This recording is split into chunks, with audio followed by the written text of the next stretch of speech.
තමන්ගේ ආදරණීයම මිනිස්සුන්ගෙන් ඈත් වෙලා දුර රටක තනි වෙලා තමන්ට ලැබිලා තියෙන දේවල් වලින් සතුටු වෙන මොන ප්‍රශ්න තිබ්බත් ඒවා තමන්ගේ පවුල් වල අයට පෙන්වන්න නැතුව ජීවිතේ විඳින ගමන් විඳ වෙන මිනිස්සුත් එක්ක එක දවසක් කාලය ගත කරන හැටි මේ vlog එකකින් බලමු. දැන් කම්පැනි ඉන්නේ මොකද අපිට රාමසාන නිසා වැඩ නැහැ. ඉතින් මං හිතුවා අපි වැඩ නැති වෙලාවට දැන් මුල් ලංකාවේ කට්ටිය ඔක්කොම කාමරේ ඉන්නේ මෙහෙම හැමදාම නෑ. මේ මාසේ තමයි එහෙම ලංකාවේ හැමෝම එකට සෙට් වෙන්නේ නැත්නම් ඉතින් අපි පාරේදී මගදී හම්බුනොත් තමයි ඉතින්. මං හිතුවා ඒ නිසා ලංකාවේ හැමෝම එකට ඉන්න නිසා ඩේ බ්ලොග් එකක් ඔයාලට අරන් එන්න බලමු. Good morning. Good morning.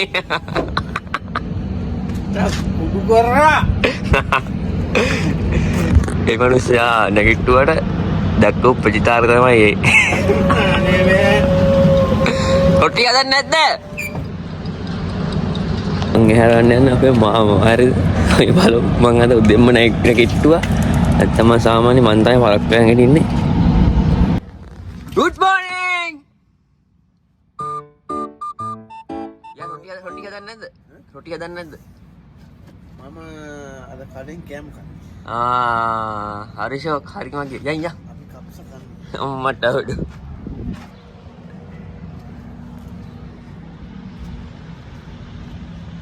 මනන් ඇහැරිලා. අද අපි මේ රොටි කන්න ලංකාවේ රොටිය. මෙහි රොටි අපිට මේ හැමතිස්සෙම කඩවලින් අපි කනවානේ මෙහි රොටි. ලංකාවේ රොටි කන්න තමයි ප්ලෑන් කරන් ඉන්නේ. බලමු අපි. බාසිතියත් ලොරියෙත් දන්නේ මං ගිහින් බලන්න. කොහොමවත් ඉන්න ලොරියෙන් නිදාගෙන. යාට good morning කියලා යන්. Good morning.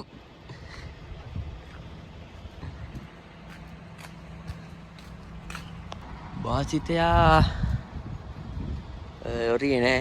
මං හිතන්නේ කාමරේ යත්තේ. ඔව්. සාමාන්‍යදී එයත් ඇරෝ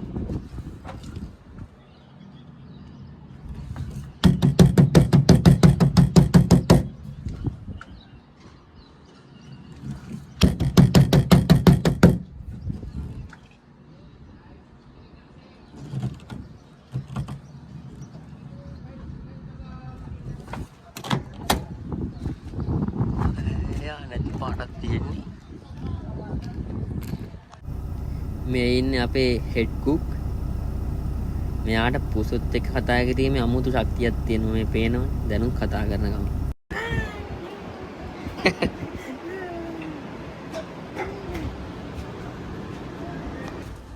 morning. අපේ රූම් එකේ ඇතුළ පොඩ්ඩක් අවුල් ඇති වැඩි හිතන්න එපා ඔයාලා. good morning වේවා හැමෝටම. good morning බොන්න ටී එකක් උදේ. ඒ සුනාමියක් එනවා ඔය. good morning. හිටපන්. රොටි හදලා ඔක්කොම කරලා තින්නේ මාරේ කන්න විතරයි තියෙන්නේ. වෙයිනේ වාසිතයා. මට මාර එකයි ගහරවලු වස් ආවිල්ලා. අයියේ. good morning. කවුද දන්නේ? යාන්තේ තාම නිදි.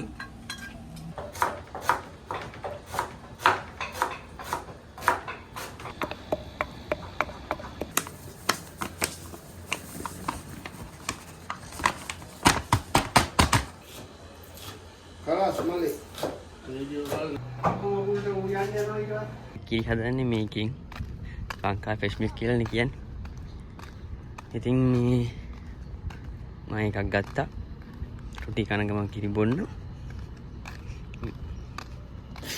සුද්දි සුදු එන්නකෝ චූටි පාය කො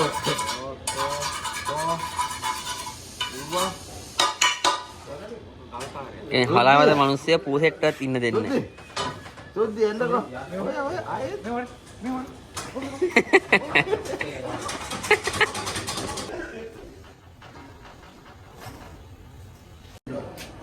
කොහොමද මචං? රොටි හදලා ඉවරයි. දැන් කන ගමන් ඉන්නේ. ජයන්තයට නම් කන්න බෑ ඉතින් වැඩිය.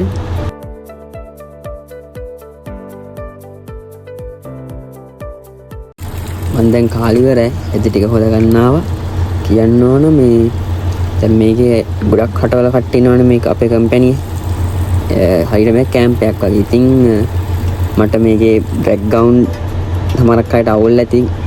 ඉතින් මට පරිසරයේ ලස්සන තැන් බලලා ගන්න තිබ්බ වීඩියෝ ටිකක්. ඉතින් ඊට වඩා හොඳයි මම try කරන්නෙම මගේ ඇස් දෙකෙන් දකින්න විදියට තව කෙනෙක්ට දකින්න සලස්සන්න. එතකොට මෙහාට එන කෙනෙක්ට යම්කිසි අයිඩියා එකක් ගන්න පුළුවන් වෙන නිසා අපි වැඩිපුර ඉතින් ඉන්නේ ලොරි වල නිසා අපේ කාමර වලට වඩා පිළිවෙල තියෙන්නේ අපේ ලොරිය තුළ තමයි. අපි මොනවා කරන්නත් කලින් අපි හම්බ කරන් කන තැන පිළිවෙලට පිරිසිදුව තියෙන්න ඕන. ඉතින් මං ආවා මගේ ලොරිය අස් කරගන්න. මොකද මේක මං හම්බ කරන් කන තැන විතරක් නෙමෙයි. මම මේක ඇතුලේ තමයි වැඩිපුර කාලයක් මං කාලය ගත කරන්නේ මෙයත් එක්ක සහ මේක ඇතුලේ. ඒතකොට මේක තමයි ගෙදර වෙන්නේ. මොනවා කරන්නත් එයා පිරිසිදුව පිළිවෙලට තියාගන්න ඕන. මම සීට් බෙල්ට් එක දොරට දාලා සීට් එකට දාලා ලොක් කරන් තමයි නිදාගන්නේ. මොකද කියන්න බෑනේ. හොරු හැම හිටියොත් ඒව කියන්න බෑ අපිට. ඉතින් මේ මම මේ තාම මේ ලොරිය ලෝඩ් එක බාලා ආපු ගමන් තාම ලොරිය හොදන්නවත් දැම්මේ නැහැ. මම අපි කැම්ප් කරන විදිය රැයට තනගෙන මත්තලා වෙන බ්ලොග් ගිහින් අරන් එන්න.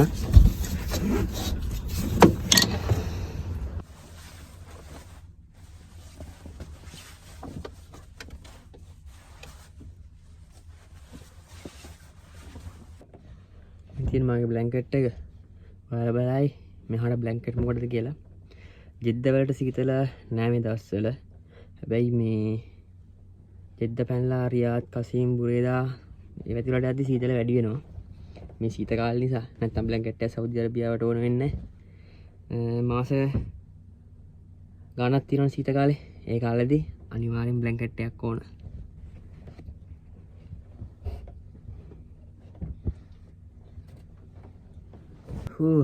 තව ටිකයි තියෙන්නේ. යන්න හදන්නේ මං කාමරේට. එඩිටස් කරලා ඉවරලා යනවා. මාව සබ්ස්ක්‍රයිබ් කරලා නැත්නම් අනිවාර්යෙන් මාව සබ්ස්ක්‍රයිබ් කරන්න.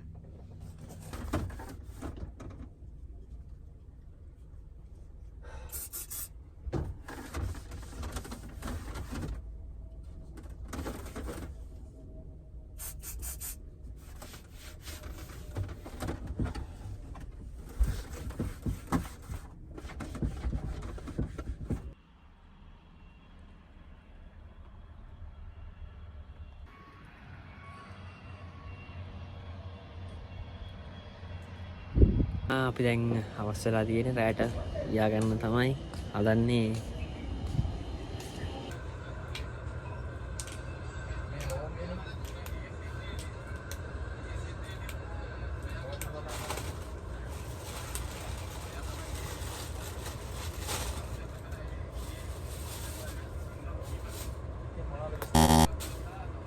අපි ආස කරන දවස් අපි සතුටින් ඉන්න දවස් හරි ඉක්මනට ගෙවෙනවා. ඉතින් අදත් දන්නේ නැතුව හවස් තුනා.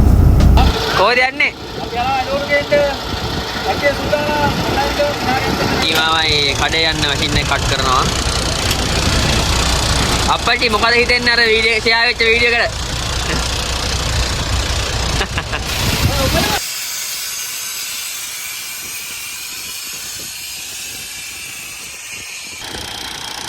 අපි සාමාන්‍යයෙන් කඩේ යන්නේ මේ විමල් බණ්ඩාර මහතාගේ වාහනේ තමයි.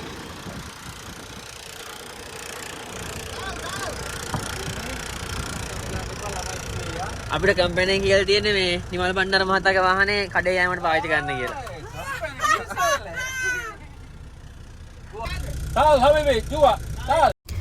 මෙයාලගේ ගෙවල් වල කට්ටිය මේ වීඩියෝ බලයි.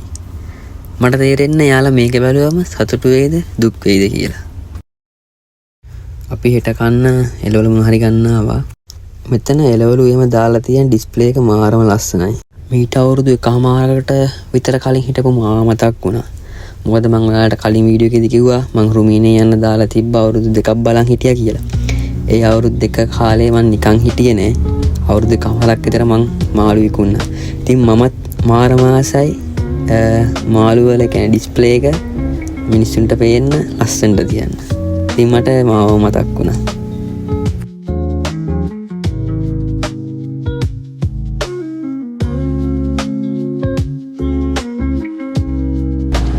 මරු හට්ටිය කන්නේ.